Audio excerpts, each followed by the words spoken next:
Question number 16 का कह रहा है कि वह एपी ज्ञात कीजिए जिसका तीसरा पद 16 है और सातवां पद पांचवें पद से 12 अधिक है। सातवां पद पांचवें पद से 12 अधिक है। तो हम लोग एक एपी ज्ञात करना है। कैसे कर सकते हैं? इसका तीसरा पद दिया हुआ है जी। क्या दिया हुआ है? तीसरा पद दिया हुआ है। यानी कि हम लोग कह सकते हैं कि A3 का वैल्यू कितना दिया हुआ है? कितना दिया हुआ है? 16 दिया हुआ है। और सातवां पद, जो सातवां पद है ना, उसके पांचवें पद से 12 अधिक है। जो सातवां पद है, देखो इधर, इसको सातवां पद को हम लोग A7 का ले क्या? जो A7 है वो पांचवें पद से कितना अधिक है? 12 अधिक है। या A5 से, जो सातवां देखना A7 A5 से कितना अधिक है? 12 अधिक है। देखो ध्यान से देखना। तो कैसे करेंगे? सबसे पहले A3 का वैल्यू दिया हुआ है 16 और जो इसी एपी में जो सातवां पद है ना वो A5 से 12 अधिक है। सबसे पहले अगर हम लोग A3 को लिखना चाहेंगे तो इसको क्या फार्मूला लिख सकते हैं जी? A + 2D लिख सकते हैं क्या? कुछ अलग से किए हैं बता? इस A3 को A + 2D नहीं लिख सकते हैं? लिख सकते हैं ना? जिसका वैल्यू कितना है? 16 है। अगर इस A7 को हम लिखना चाहेंगे तो हम लोग क्या लिख सकते हैं? A + 6D बराबर नहीं पता है। A + जो 6D है नहीं पता है, लेकिन इतना जरूर पता है कि A + जो 7D है ना, यानी कि A + 7 यानी कि सातवां जो पद है वह पांचवें पद से 12 अधिक है। पांचवें पद से कितना अधिक है? 12 अधिक है। ये तो A7 को हम लोग कह सकते हैं। सुनो यहाँ, A7 को क्या लिख सकते हैं? A7 को लिख सकते हैं A + 6D लिख सकते हैं ना। अब वही चीज पांचवा पद को हम लोग क्या लिख सकते हैं? A5 को क्या लिख सकते हैं? A + कोई दिक्कत है क्या? है? अब जैसे सवाल कर रहा है वैसे ही हम कहेंगे ना। देखो तो ध्यान से, इसको समीकरण फर्स्ट मान ही लिए हैं और उसको हम लोग देखेंगे प्रश्न से। प्रश्न से कह क्या रहा है? इसका जो सातवां पद है पांचवें पद से 12 अधिक है।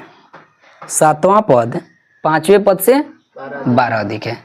यानी कि जो A7 है A5 से कितना अधिक है बाबू? 12 अधिक है। तो A7 का फॉर्मूला लिख लिए A + 6D। A + 6D minus पांचवा पद को क्या लिख लिए? A + 4D और दोनों का अंतर हो गया 12 हो गया। अब हम लोग करेंगे क्या? कोई दिक्कत है? 12 समझ में आया क्या हुआ? ये दोनों का अंतर यानी कि जो सातवां पद है एकरा से कितना अधिक है? 12 अधिक है। अधिक है कम, ऐसे जब कहेगा ना कि अधिक है, कम है, ज्यादा है, तब हम लोग दोनों का अंतर निकालते हैं, घटाव निकालते हैं, तब जाके समझ में ये आगे आ गई। देखो A + 6D, अब A से मल्टीपल करेंगे तो क्या होगा? माइनस का A होगा क्या? माइनस का 4D होगा क्या? बराबर का 12। A से 1 गया, 6D में से 4D घटाएंगे 2D बराबर 12। अब D का वैल्यू हम लोग देखेंगे 12/2, तो से काटेंगे कितना बार में? 6 बार में। यानी कि जो D का वैल्यू आ गया कितना आया? 6 आ गया। अब D का वैल्यू हम लोग किस में रख लें? D का वैल्यू किस में? समीकरण फर्स्ट में रख लो भाई। देखना D का मान समीकरण फर्स्ट में रखने पर, समीकरण फर्स्ट क्या है बाबू? A + बराबर 16, D का मान रखना है ना। तो A है तो A रखेंगे +2 इंटू D का वैल्यू 6 बराबर 16। A + 6 दूना के बराबर 16। A बराबर 16 माइनस 12, तो A बराबर कितना आया?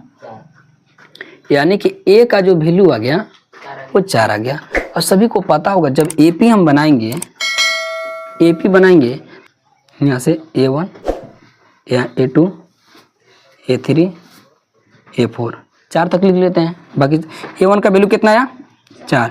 A2 को क्या लिखेंगे? A + D। A का वैल्यू 4 है और D का वैल्यू कितना? 6 है। जोड़ेंगे 10।